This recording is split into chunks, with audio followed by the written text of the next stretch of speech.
Sodelec a la chance d'être sur un territoire où l'on a des terres fertiles, très bonnes pour produire de l'oignon, avec des agriculteurs qui ont l'habitude de travailler avec des industriels. Sodelec est sur un territoire avec des salariés motivés et des entreprises partenaires qui font de ce territoire un territoire positif.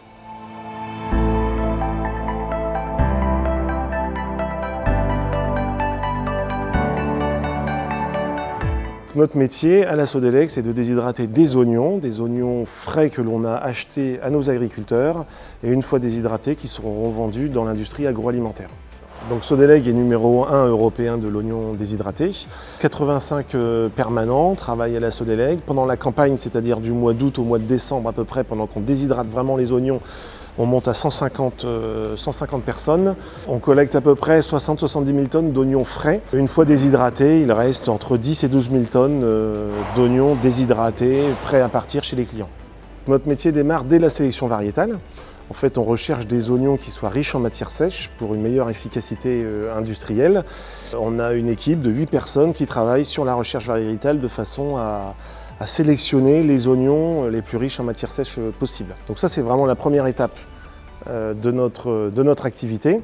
Ensuite, on a un partenariat fort avec les agriculteurs. On travaille à peu près avec 150 agriculteurs, les agriculteurs du département de l'Aisne, mais également des départements limitrophes, qui nous produisent entre 1500 et 2000 hectares d'oignons tous les ans. Donc différentes opérations au niveau de l'usine. Une première opération à la réception qui est essentiellement du lavage, nettoyage des oignons, de façon à retirer la terre, les mauvaises herbes. Et ensuite, on a une phase de tranchage de l'oignon.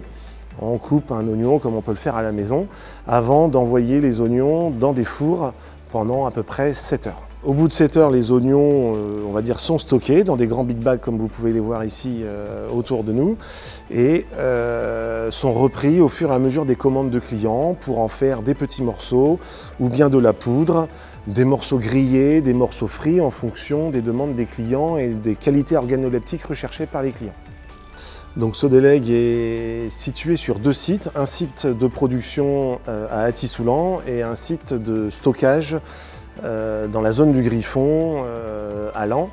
Et donc quand on s'est implanté dans la zone du Griffon, il y a évidemment eu une grande collaboration avec la Com d'Aglo de Laon qui a vraiment mis en œuvre tout ce qui était nécessaire pour que le bâtiment voie le jour le plus vite possible. Le bâtiment dans lequel on est a été construit en 2017 et on a pu bénéficier d'une aide à la construction justement de la part de la Com d'Aglo. Alors l'entreprise s'est implantée ici en 1984 parce que nous sommes situés dans une très bonne région agricole avec à la fois des terres sableuses et des bons limons profonds comme on dit en agriculture qui permettent une bonne culture de l'oignon avec de bons rendements. Voilà. En plus de ça, aujourd'hui, on a la proximité de la A26 qui, pour nous qui sommes une entreprise portée sur l'international et sur l'export, qui nous permet de livrer à la fois toute la France mais également toute l'Europe assez facilement. Donc aujourd'hui, la stratégie de l'entreprise, c'est pas seulement de produire, mais c'est de produire avec le plus grand respect de l'environnement possible. Donc on a beaucoup d'actions en cours avec les agriculteurs. On incite par exemple les agriculteurs pour la biodiversité à semer des petites jachères fleuries. On est dans un territoire où fleurissent des méthaniseurs, donc qui produisent du biogaz, sachant que nous sommes nous-mêmes des consommateurs de gaz. Il y a là toute une économie circulaire qui se met en place et qui est très positive pour la Sodelec. Nous avons différentes certifications sur la qualité et la sécurité alimentaire et également sur le management de l'énergie qui s'appelle l'ISO 50001. C'était une démarche volontaire de l'entreprise parce que nous essayons de diminuer nos consommations énergétiques le plus possible et indirectement d'émettre moins de CO2 et d'avoir un comportement plus respectueux de l'environnement.